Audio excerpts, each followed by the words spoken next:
So, how you doing, Ryan? Not bad. Just writing, trying to, get this feature ready to show some people for feedback and working. How about you? A little bit of the same. I've got a little project on the short film. It's kind of it's gone from being a promo for a tour company to a horror slash sci-fi. So, it's gone kind of a bit sideways.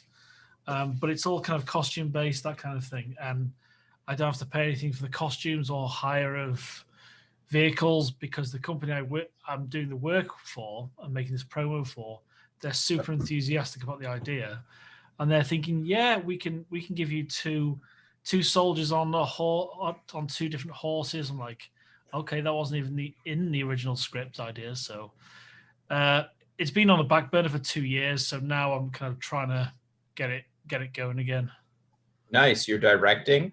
Yeah, and I was originally going to shoot it because I really wanted to shoot it, but I've got a friend of mine who works in TV. He's a really good DP, DOP. So I've asked him, and he said yes. And everyone's doing it as a favor. So it's hopefully just a single day or 2 day shoot. But it's going to be an anamorphic because I wanted to shoot it super wide. Um, Yeah, yeah, sounds like there's some vistas and stuff. If you got horses, that's cool. Shoot with some I livestock. know. That'll make the Western, man. Yeah, that's exactly it, man. Yeah, and the location we're shooting at, the whole point for the tour video originally is they've got this huge open land that's being developed now, and it's going to be turned into what used to be a Roman colony, hundreds of years ago. And the company I do this freelance work for, they own the piece of land, so there's going to be no cars, no nothing on the site, which is super rare. Yeah. Um, Especially when you don't have to pay anything for it, which is incredible. So I've just got to take the opportunity. Yeah, that sounds sweet. Like So that's a big canvas. what's your feature about? Um, Without giving too much I away. don't even know how to explain it. How self-awareness is a horrendous journey. It's a horror movie without the horror.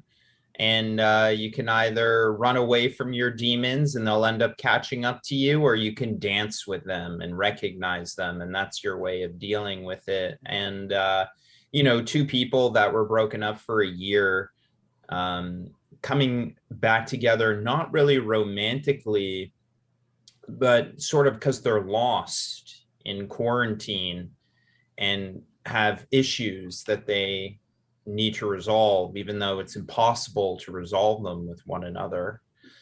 I don't know. I don't have the log line yet.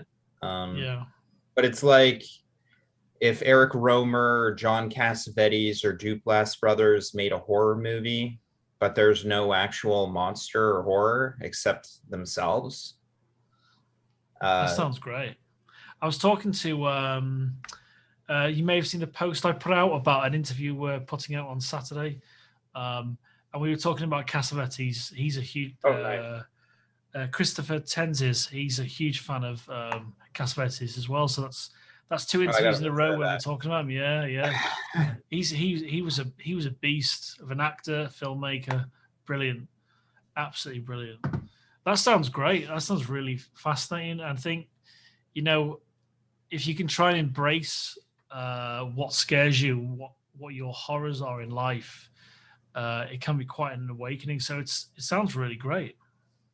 yeah, it's just a mix of how do I, because no one really, it's not the first thing on someone's list unless it's a dire situation to really look into yourself and resolve these things. So why not do it, have the creative excuse to do it and merge the two together, Absolutely. make something, be productive, fulfill your soul while trying to heal it and understand it. And yeah, I mean, you can see a lot of the filmmakers, whether it's overt or hidden, a lot of them are doing that, the ones we love. Absolutely. Well, thank you for submitting your film. Your film, Ryan, was the very first one. And when you're running a small but yet popular within the community festival, it's always like, oh, when are we going to get any submissions? Last year we didn't think we'd get any because it was the first time we had ever started it, Yeah. and it was originally just 2 people, and now it's a team of 4 or 5 that kind of dip in and out when they have time to do parts of it. Like, I've got a chap that puts together the main live event on when we do that, or when it comes up to that. But yeah, we got, I think it was 115 submissions last year, and we're kind of on course for something similar this year.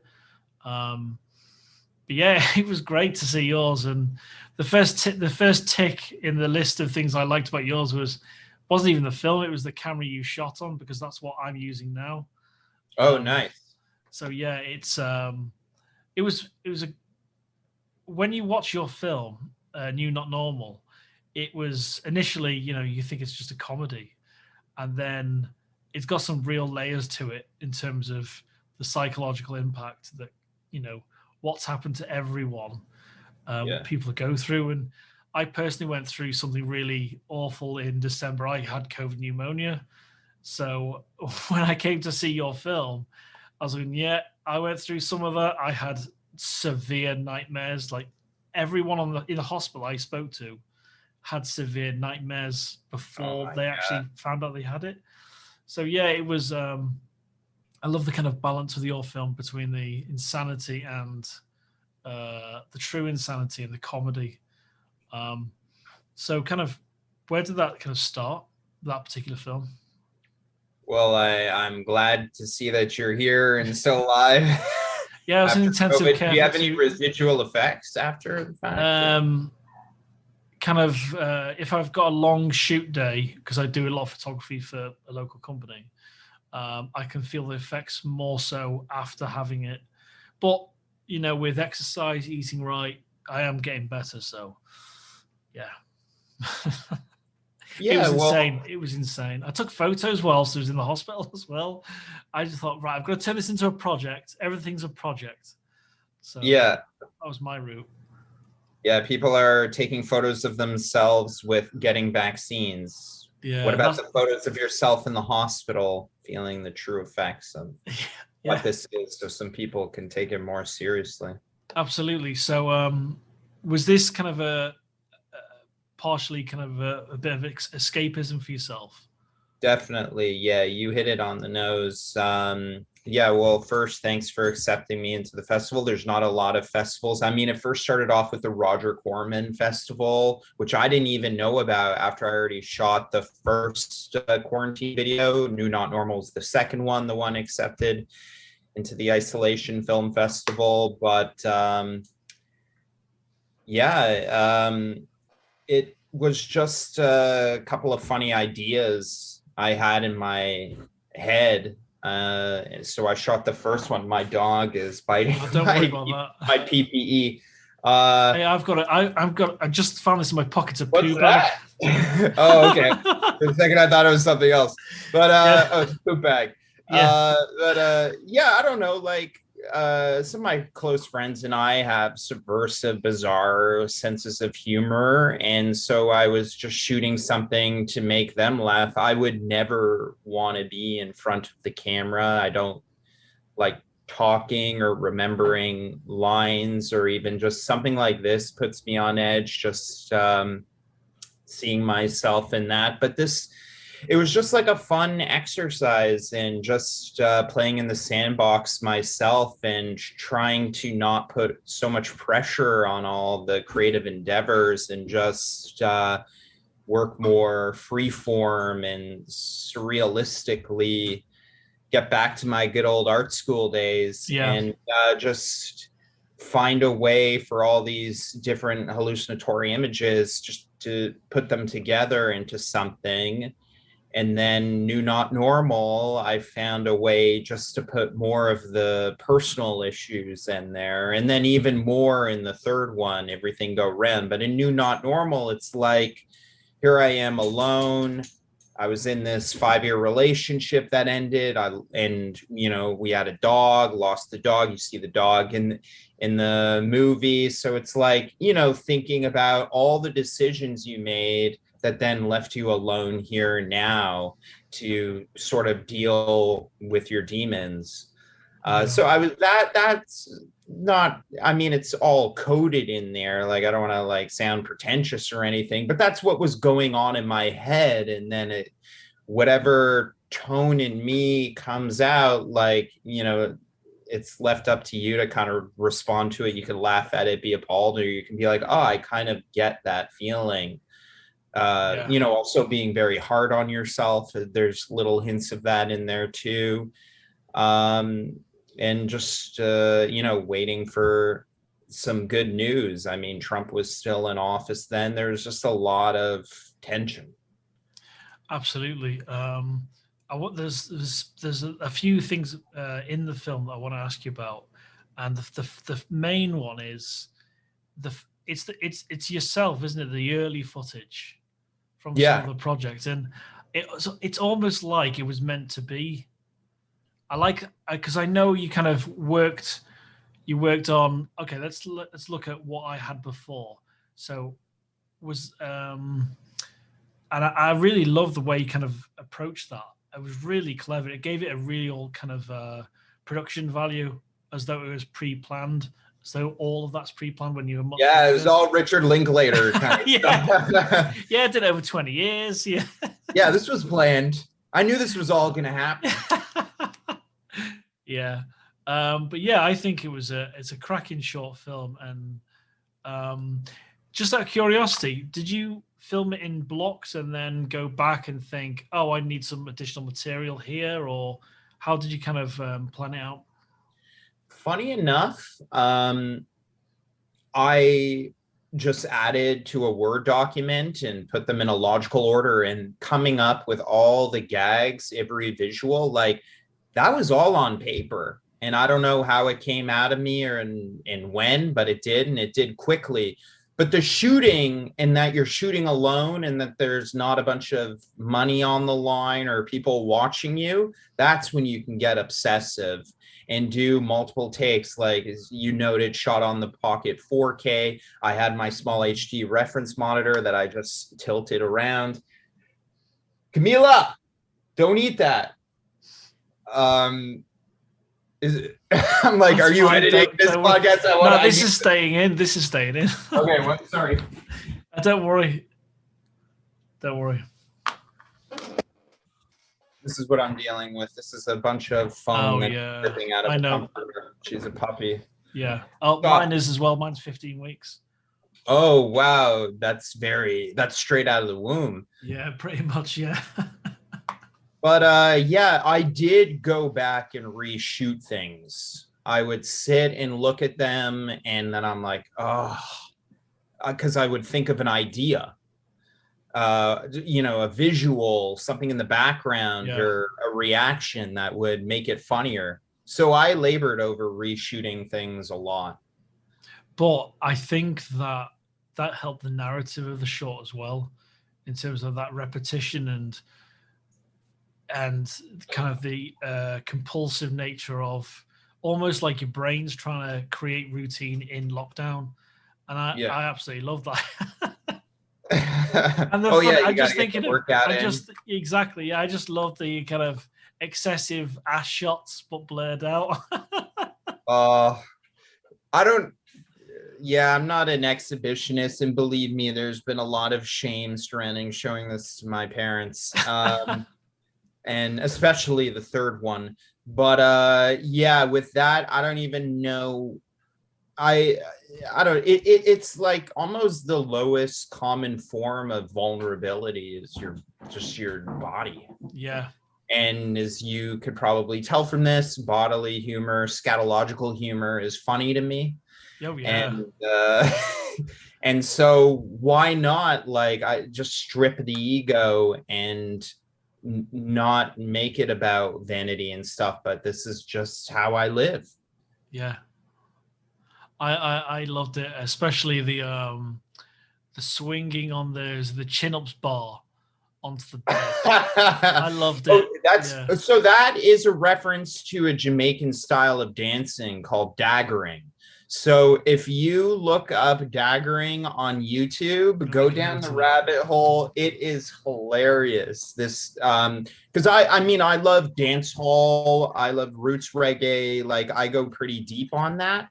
Okay. But then I'd love to go to Jamaica, but someone told me about daggering, and you'll see the correlation there. And then also like I got this, once quarantine hits and the gyms close, you're like, what am I gonna do? Like, and then you get ripped off buying a bunch of dumbbells or whatever. So I bought this pull-up bar from China, and it's so janky. And I always wondered, when is this thing gonna just crap out on me and snap? So why not just play with that? I know that's in the third one, but in the second one, I use it as a sexual accessory kind of thing. With the for daggering, yeah. I thought, it's such great fun. And there's Nadia, you might have seen one of the promos, and Michael, someone else works for the team. And my partner Vicky, we've all seen it, and we all really enjoyed the film, and we laughed at different parts. It was really interesting to watch it with other people, see where they laugh, see what they think of it, and we all watched it multiple times because of the layers and the way you can kind of read into it, what this character's going through, and I love the almost Kubrick ape sequence when you're smacking the ground. It's almost like you've gone feral. You're talking about in the yard? Yeah. Oh, that's such a funny reference that you say it's that. I know exactly where. Can I tell you what I was actually referencing? Okay. Deliverance. When they John Boorman. We just watched it last week. Vicky watched it for the first time a couple of weeks ago. Yeah. Oh yeah, how was that? She loved it. We love all sorts of stuff. Yeah. So when they're burying the body, God, what's his name? The dude that plays guitar in it. His name Ronnie Cox. So he does. I actually use. The digging. Like he doesn't, and that's an inside joke between my friends and I. Just like how bonkers he goes when he's digging and losing his mind, because he's like, we killed somebody. Just the line delivery, the action is. And the intense use of close-ups in that film, especially that sequence, where he's really stressing out. It is such a wonderful film. It is so good, and we could just talk about that. It's great, but that's a great. I really like where you went with that, and it makes complete sense that your character would do that, and it's almost like you can totally understand all of it. Because we've all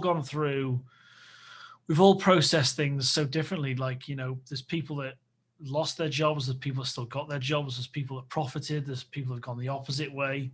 And, it's driven people to do crazy things. And with everything in the US, especially politically, people are prone to go even more crazy, So, I think we all really enjoyed it, and we can't wait to show it to more people. Really. Yeah, thank you. So just a little question: was it originally intended to be 4:3, or was that kind of an Instagram thing?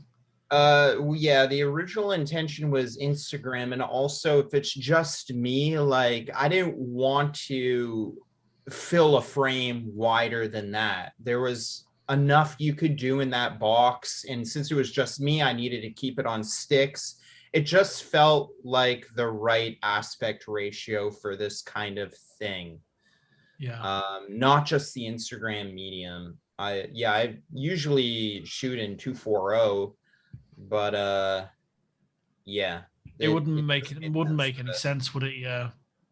Yeah, and then also because I had to hide things in frames. For example, when we're on the airplane and Yeah. the flight attendant puts a knife to my neck, that's a knife taped onto a tripod, which, I even have to throw some motion on there and get a little tighter on that 4:3 frame just to crop out some of that tape on the knife. So it Yeah. was mostly to hide things. But I think it worked really well. I think that's it's almost like a subconscious decision to do that. And there are, there's I was fascinated when I heard that the X Files was originally shot in 16:9 and it was meant to be 16:9, but they cropped it for TV because there wasn't widescreen televisions everywhere. And I thought, oh, okay, I've got to seek that out. Then I saw the widescreen editions of the show, and it's incredible in terms of the transfer, the image. And then you've got shows like Buffy that shot 16:9 on film, but actually had crew and had light stands and everything on the sides. So they cropped it to hide things as well. So they did the same process as yourself, but it gives it more of a claustrophobic feel, I find, when you do something like that. So yeah, I think it kind of works to your advantage. Yeah, that and plane especially in sequence. that Yeah. case, sorry. No, go ahead. Go ahead. Yeah, and also at that time, I just had a 17 millimeter micro four thirds lens, so that's going to make it even tighter, even though that's considered wide for micro four thirds. Yeah. In the third one, then I use a 50. Yeah, it's and it just to go onto the camera, gives you such a great image, that camera. That's the reason I purchased it, because from the last few years I've been using the Pocket 4K, and I wouldn't kind of switch to anything else because it gives this kind of thickness to the image, more Oh of a yeah, cinematic feel. I agree. Like you work with DSLR, it's thin. It's like It's muddy, isn't it? yeah, but then you're working with paint or thick crayon or something with the black magic. Yeah, absolutely. Yeah. But yeah, it was there's a lot in your film, and it's a really short film, but there's so much to it, so much production. And like the sequence that you talk about, the plane sequence, which is creatively, it's so much fun to watch and to kind of repeat watching. So how long did it kind of take you to plan these things out? More of the planning was just getting props. And I mean, for the third one, I had to have fabrication done for dummy heads and that. But for the second one, I didn't have to really, I was using more of what I had. And then that was one of the only effects, is keying out my kitchen and putting an airplane background and then adding some jarring motion. And then you could see when I show the airplane, the exterior and the clouds, that's just the side of my house and me puppeteering a plane that I made out of construction paper. Things took a long time, but it was chill. I would just let podcasts or music run and I build these things. And my house was always just a mess or shape shifting, moving things around constantly. So you never really feel settled when you're making it because you're bringing the work directly into your house. Yeah. But, you just exhaust what you have. But that was just like shot in a night, just take after take after take. And, you're screaming, you're shouting, you don't want to annoy the neighbors, but yeah, that was more in the third one, annoying neighbors, but yeah. But yeah, I think what you squeeze so much into it. That's what I really love, and those little sequences. And there's kind of a bit of a surrealist vibe to it, with the mannequins that have the really kind of long necks. Oh yeah, so that's one I bought because there's this just east of here, a warehouse where they sell those mannequins, and I bought one, and then I saw the one with the long neck, and I'm like, I need to use this for something. So that will be the flight attendant, because that's a really creepy neck. Yeah, yeah. And Like, people will why is the question neck it. Yeah, twisted like that? yeah, because people will question it. That's why it's worth your film's worth watching more than once, because blink and you'll miss certain elements to it. And, is it the same? Is it the same mannequin that's in the bed when you wake up? Yes. Yeah, I love that. Yeah, and the reaction to it as well. You just, I like, the thing is, you listen to a lot of classical music and you hear all the movements, but there's something unifying them, and they're always referring back to it, something, and you see how they develop. And so that's what I'm thinking of, that energy. Like, sometimes I just like running to classical music. It just lifts you up. It gives you some sort of validation in life. And that's what, those movements and stuff that I was feeling in this. Do you think that the playing music in the background when you're producing it kind of aided the pacing of the film, the way you cut it together?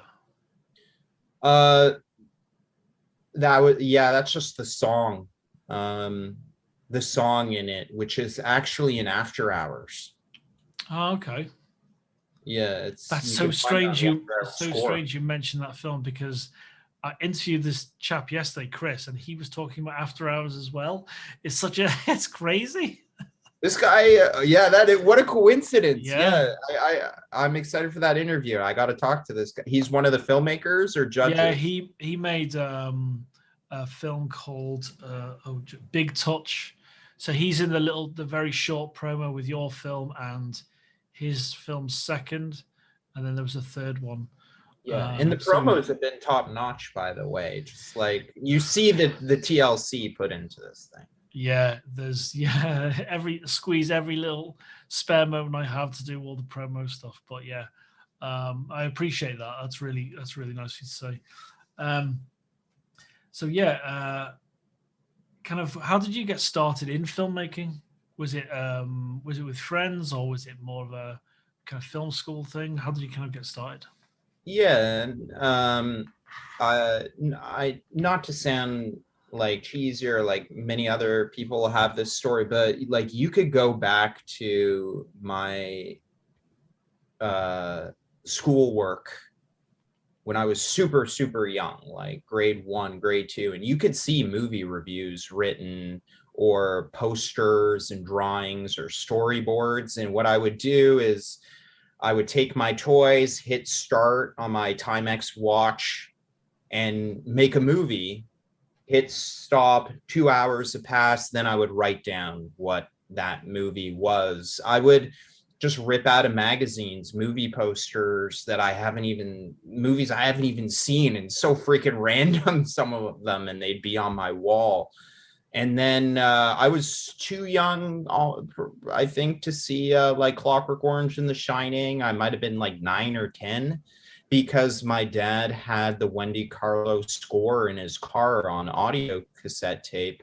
And that poster, the drawing with the eyeball on the sleeve and the knife and that creepy music, I'm like, I need to see this movie. And that was the movie I wanted to rent when I got the chicken pox, that and Kids, because there were skateboarders on the cover. And that's when I learned about HIV. And, but I loved Clockwork Orange. I was scared of it. I was excited by it. Yeah. I knew it was special. I knew there was a lot going on. And that kind of got me into Kubrick. But yeah, I've always loved movies and made them with friends. Like that snippet you see in New Not Normal of me vomiting by the toilet is I might have been like 15. That was shot on a digital 8 camera, a Sony TRB 140, and it was a short film, a 25-minute short film I made with my friend, and we cut on, there was like something called like Movie Magic Editor, something like that, and you plug it in through RCA. I know it, yeah. And we cut it on that, and eventually I got Premiere, and then Final Cut 7, then back to Premiere. But that short film, actually, because I was really into Twilight Zone, was like a Twilight Zone episode where this computer is showing me these images, but we don't see them. We just see the effects of them, and we can tell like I'm a recluse and my friend is delivering me groceries. It's always so funny when you're a kid shooting film and you're pretending to be adults.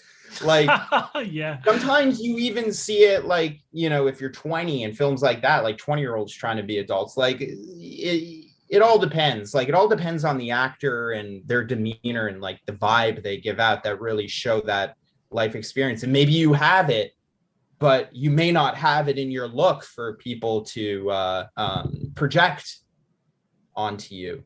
But so was making this movie. They show the computer is showing me these pictures. We just like shined a light on my face, and I'd be like, ah! And it was of this woman that was dead in my closet. And I was just not owning up to the fact that I killed her. And one time I'm shown an image and I run to the bathroom and puke. And then, yeah, so just used that, tried to mirror it today. I couldn't get the angle correct because how my toilet is and my bathroom is. Yeah. I couldn't go head on like that. And I beat myself up about it. I was about to rip my toilet out of the floor to make it happen. But I'm like, sometimes you just got to be like, it's not worth it. Yeah. That's so true. But yeah, it's like I won some filmmaking award in high school because I was always active. I had a film club, and then I went to art school, and probably could have been more collaborative there. It was the art school is more like solo, but why I went is because they were still shooting on 16 and cutting on like chems and Steenbecks. So I equate my editing style, whatever it is, to just, chopping, dicing, kind of harder, sharper, slicier, more kinetic, frenetic. That's what I think I got from cutting on film. Yeah. And I want to cut it put on. Totally see that. Yeah, totally see that. And it's really great to kind of work on that kind of technology back in the day.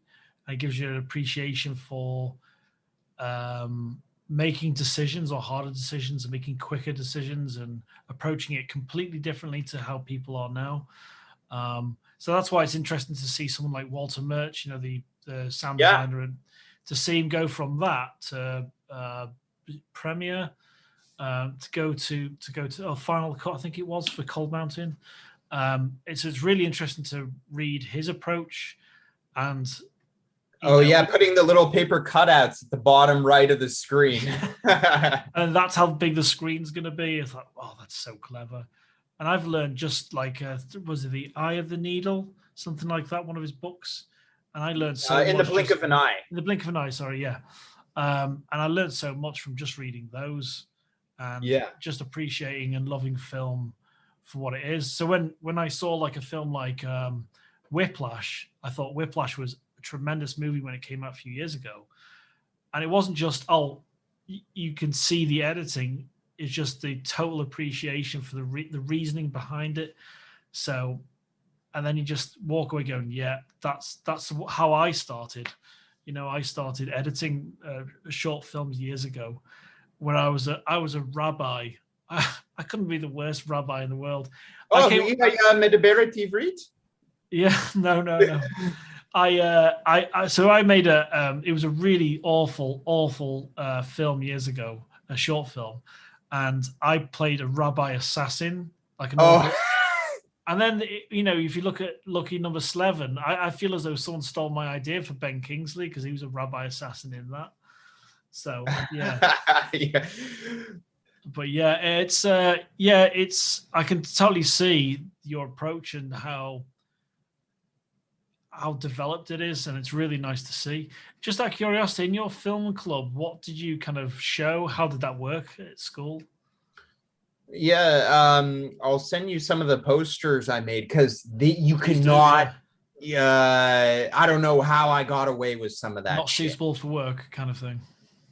But what did I show? Like Midnight Cowboy, Clockwork, Pee-wee's Big Adventure. I don't know, just like random things I was into.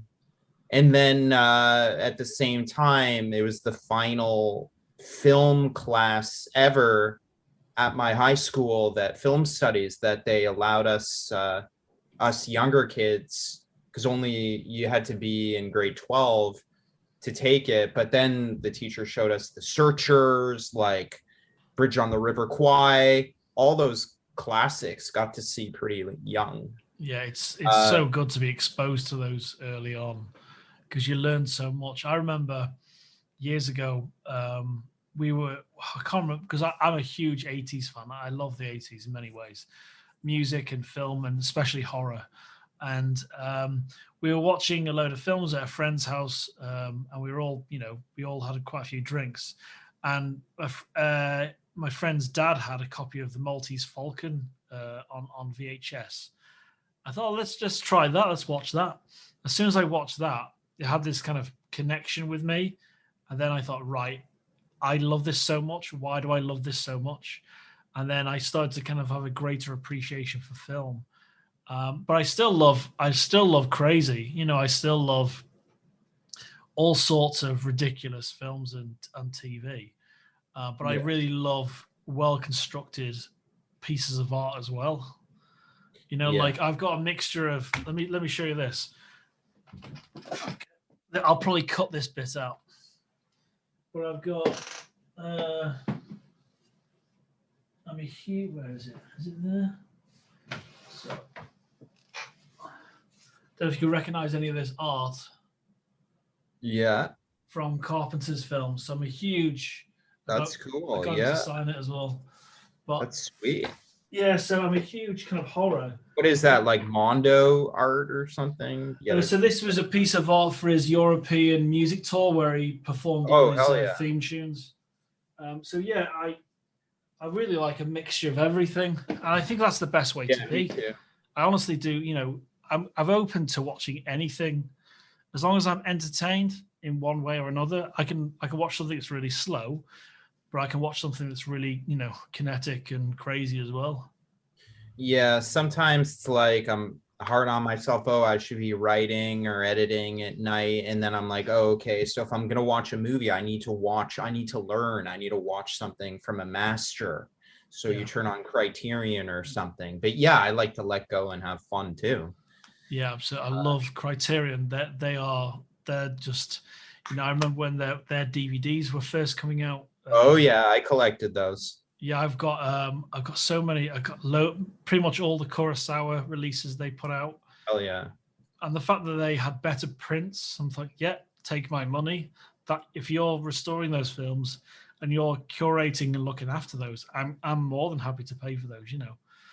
But yeah, it's really important to be exposed to a whole mixture of films when you're younger, especially if you want to be a filmmaker, I think, because you've got to have I think you definitely got to have a great appreciation of all manner of cinema. I think it's super important.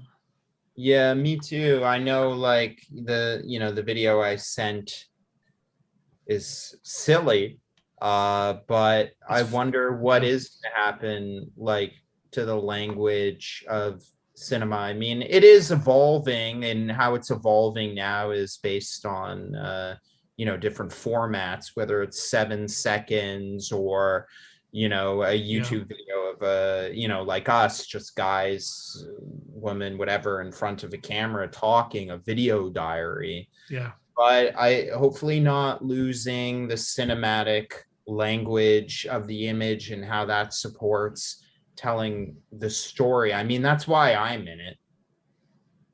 Yeah. I thinking about that when Nadia and I, she's the content curator, and we were discussing what type of films we were going to accept, the length of the films, that kind of thing.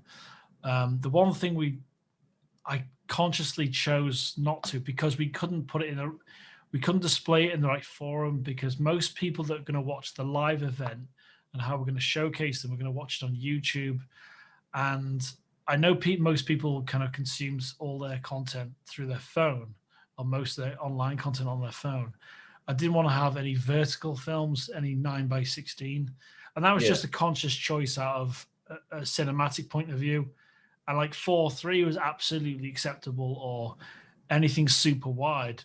I just had to have kind of draw a line on certain aspects of it, and that, because we got TikTok films sent to us last year, and I thought I just kind of denied them straight away because it wasn't kind of suitable. There was no kind of narrative to it. There was no. Some of them were very well put together, but it just didn't fit with what we were trying to do. And I send all the emails. I do all the admin for everything. So it's I was really kind of polite to them, saying this isn't what we're looking for. I'm really sorry. So we made it super clear this year that we weren't accepting anything vertical. But yeah, it's I think the 4:3 aspect of it and the reasoning, like the kind of cropping to hide things like the stuck on knife, it definitely aided it, and it works really well. And if Zack Snyder's doing it for a giant movie, then why not? Oh yeah, I haven't seen that, but I was surprised to hear that. Yeah, especially with how much money's being spent, I'm really surprised. 70 million just to kind of finish it off, which is crazy. But yeah, I think you need a whole afternoon, isn't it like 4 hours or something like that? Yeah. Yeah. But now I'm more interested in watching some new 80s horror films. That's what I'm interested in. Oh, nice. Yeah. Anything on your computer that you already watched that you like? Oh, anything John Carpenter is what I love, really. Yeah. Like I've seen his short film. He won, I think he was a producer on it. The black and white. He won an Oscar for short film years ago, and In the Mouth of Madness. So I rewatched again recently. Like with Sutter Kane and the monsters in the back and everything about it is just wonderful, the 80s, like horror had that renaissance in the 80s because of VHS and home video, and that if we make movies on the cheap, they'll make money because now they can be exposed to more audiences on video. And like I as a kid used to be so intrigued by those covers in the horror section of video stores that I would just buy movies and collect them because of those covers, like Ghoulies 1, 2, and 3, like Shud, like Frankenhooker, like they're endless. Yeah, the Frankenhooker especially. I love the cover of that. But no, it's that is a great point. And one a good friend of mine recommended was called Chopping Mall. Have you ever seen that? Yeah. And it was this chap that I know, Ian Rayburn, great filmmaker, and he's based in Toronto. He recommended it, and he makes really visceral kind of Roger Corman-esque horror kind of kills in his films as well. Like really nice close-ups of a drill going into a head or something like that. Yeah. And he recommended Chopping Mall, and I thought, this is completely ridiculous. This is exactly what I need to see. And do you know it would? I don't want to see it remake. I'm not a huge fan of remakes. Sometimes it works, most of the time it doesn't. But that could be a great. I think that could be a great B movie remake. But obviously, it probably wouldn't get the funding now. Yeah, I mean, you're talking about drill through head. You think of what happened in the gym in Toxic Avenger, Trauma. They're remaking that, but Trauma, like them too, like we're all about that. I remember I was in New York. I was a kid. I took a bus, a 15-hour bus. I'm from Toronto to New York, and I went into Trauma. No one, it just walked in. Then I was in a DVD library room. I could have like put everything in my pocket and shit. No one cared. But they were into some things as well. But yeah, it's a hard line to balance. It's like you could get to the point where you turn off people, and I know that could happen, let's say in New Not Normal, with some of the scatological humor, and that it's like, what is good taste, what isn't? It's like it's intention and how you present it. And I know it's not for everyone, But yeah, hopefully there's a certain earnestness behind it. Yeah, I totally. Yeah, that's how I saw. I laughed initially. I thought it was really funny, and then it was there was a lot of layers to it, and the kind of insanity of things, and almost like waking up from that. I thought it was excellent, Ryan. I thought it was great, mate. Oh, thanks. So yeah, I think we'll leave it there. But it was an absolute pleasure talking to you about your film. Oh, dude, thank Um, you for having me. And how did you hear about the festival? oh, I saw Kiko post it, and I was already a fan of her work and following her, and I'm like, oh, I could submit my short into this festival. Yeah, And then I looked at it, and I'm like, man, like the presentation, the branding, the effort, the like I said, you guys care. It doesn't look like, it's just half-assed or anything. Like, yeah, because you got to be skeptical where you're gonna put your baby. You have to. absolutely. So yeah, you guys are doing an awesome job, and there's not a lot of festivals doing this. I mean, we played New Not Normal at Nightmares in 2020, which had a shut-in short section, which the film won. But now this year they don't have that section. So I think, like, yeah, let's have a niche festival that shows where how under certain restrictions where creativity could bring you, and hopefully to unknown places, and to kind of get outside yourself and surprise yourself, because that was the big lesson that I've had making. Absolutely, absolutely.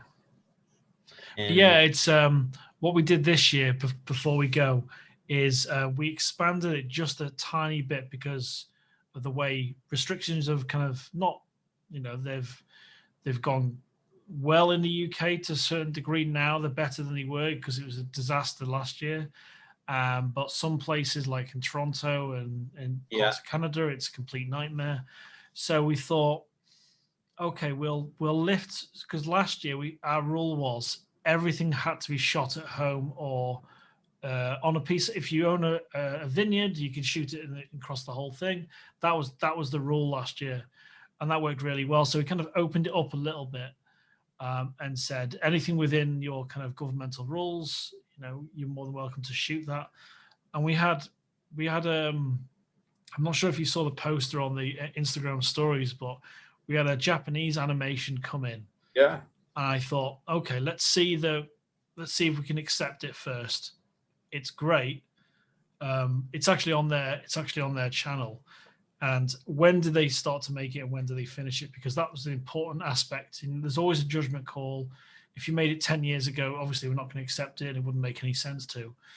But they were working on it for 2 years, and that's what I want to get down to. I want to get down to how they work together in post on it. Obviously, when it's a CG animation, you could do it through Zoom, you can do it through chats.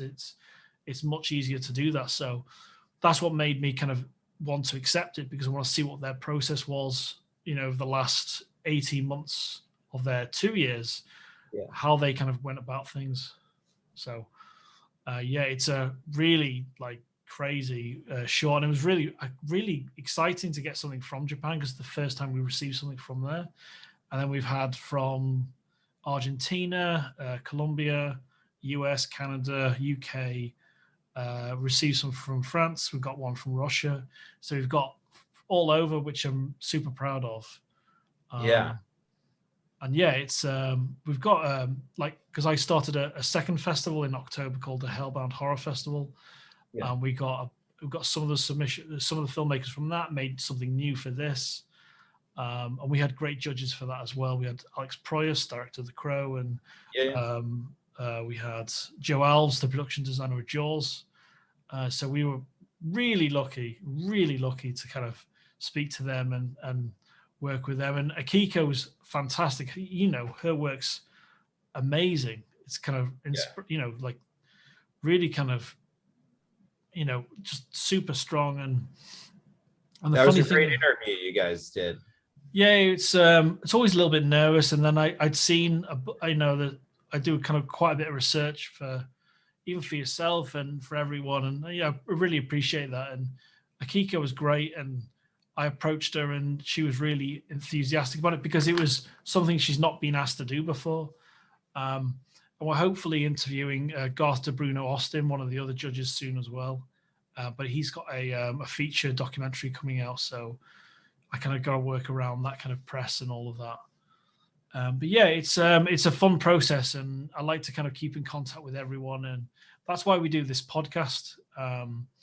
It's to kind of go alongside things because we had a really good crop of interviews last year. We have 37 episodes, and because of how long that lasted and went into the end of last year, we thought we'll do a smaller group of 15 interviews. This is the second one, and then have a tighter group so I can release them over the time of the festival.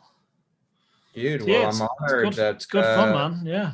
You asked to speak for me. Oh, you mentioned Alex Proyas. I was interning at Escape Artist in 2007 when they produced it, and he came into the office with Nicolas Cage, and they're like, and one of the producers, I heard, man, Nicolas Cage has the weirdest shit in his house. But it was crazy. Just like I just moved to Los Angeles and seeing them go into the office and like seeing that movie come to life and all the generations of that script, reading it.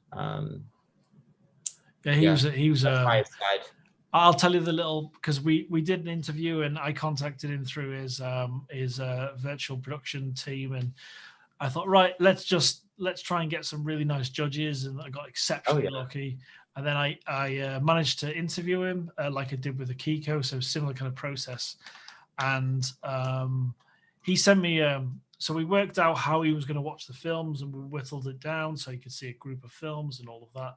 And he picked best film, and the film he picked, Nom from Spain, was an amazing horror film. I won't tell you what it's about unless you should see it. It's really great.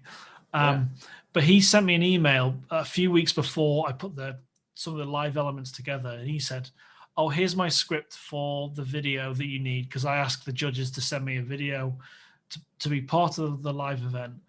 And if you need anything else, or you need if the script's not good enough, let me know. And because it's a head pickle for someone that's a huge fan of The Crow and Dark City, especially Dark City.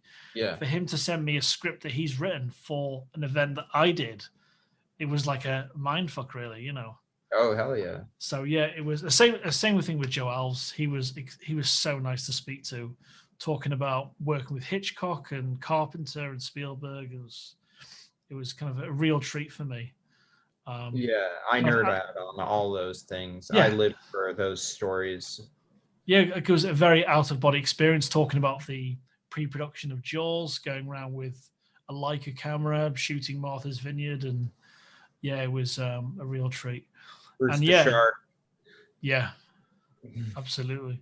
But yeah, thanks again, Ryan. It's this has been a great fun, and you're a top dude, and I can't wait to show the rest of the team and showcase it. Yeah, I appreciate your support, man, and best of luck. Happy festival, and excited to see the selections and be there on the day when you screen it. Absolutely. So I'll tell you one last thing before we go.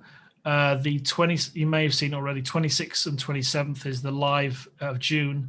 26th, we're showcasing, I would touch wood, all of the officially selected films on the Saturday. And then Sunday, we're kind of got a smaller group of films. That's our live event. We might try and do both live, but Saturday thing might be a really big thing. So it depends. And then the Sunday is when we have our little awards thing online. So yeah, I really appreciate you coming on board and being part of the Filmmakers podcast. Oh, of course. Thanks, man. And thanks for coming in costume and the great background as well. Yeah. My stunt. Yeah. Well, have a good enjoy the rest of your day, mate. You too. Good night. See you now. Bye-bye. Bye.